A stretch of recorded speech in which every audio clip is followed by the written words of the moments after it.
Do I think Crystal's fabulous 50s recent split with her husband has caused her a bit of a relapse? Look, I'm not going to answer that question directly. That's not fair to her and her healing journey, and I'm not her therapist. I'm not inside of her head. I don't understand her intentions or definitely what she's going through. What I will say about this is that anyone that's going on a healing journey is going to stumble a little bit here and there. And I think it's important that we all give ourselves grace and we give others grace as well. I even said in this video that I posted at the end of it that I very much value her content, and it's so refreshing to see an adult, a parent, that is realizing their toxic behaviors and is actively trying to address them. And I applaud her efforts. I still do. Whenever someone wakes up to whether they are themselves a toxic person or when they wake up to realizing that they're in a toxic situation, it takes a while to stabilize. And nobody should be judged too harshly, and everybody's allowed to decide what is the right thing for themselves to do. I was not going to post a video about her video that triggered me until I saw multiple people also saying that they were really triggered by it. I did post a video right away when I saw her video because I was triggered, but I just didn't reference her video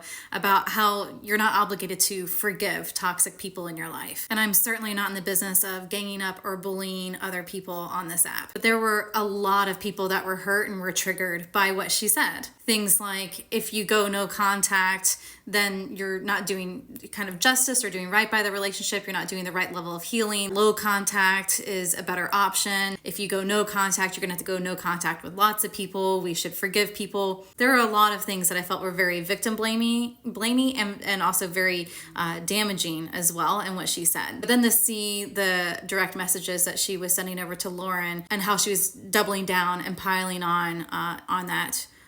That was extremely triggering to see. But with that being said, everyone's going to make mistakes here and there, and I very much support her effort to heal herself and to try to bring visibility to toxic parents and how they can heal. And I applaud her, and I want her to continue that effort. And my heart hurts for her around her recent separation from her husband, and my understanding is her youngest child did decide to go no contact with her. There's a lot of pain and suffering, I'm sure, is happening behind the scenes that she's not sharing with us, even though she is a very transparent person and does share a lot of things. So I'm not trying to pile on, but what I am trying to say is that it's okay to go no contact with toxic and abusive people. It's okay to decide to never forgive them. And I do think that it is possible for you to do your own work and your own healing of your own trauma and still end up being triggered by someone who is abusive. I have been in therapy for years addressing my own trauma, my own CPTSD from both my narcissistic mother and my narcissistic brother, as well as the narcissistic relationship that I was in.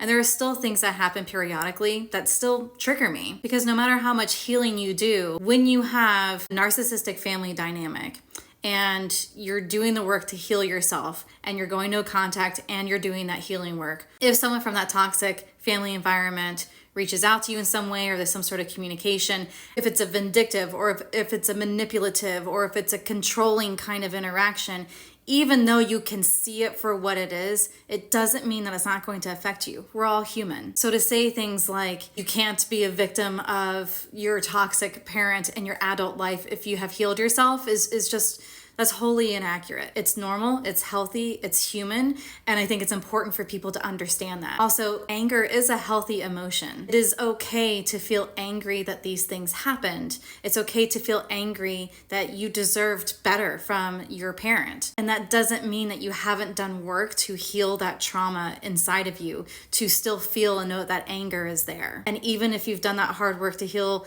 all of that junk inside of you, it doesn't mean that you have to then reestablish communication with that toxic or abusive person. They haven't earned it. And that's okay. And it's also okay if you decide that you do want contact with that person. But using sweeping statements like, if you are this, then you can't be that, particularly in really complex, traumatic, toxic family dynamics like that, you just can't make black and white statements like that. And I just want everyone to know that it's okay if you're somewhere in the middle.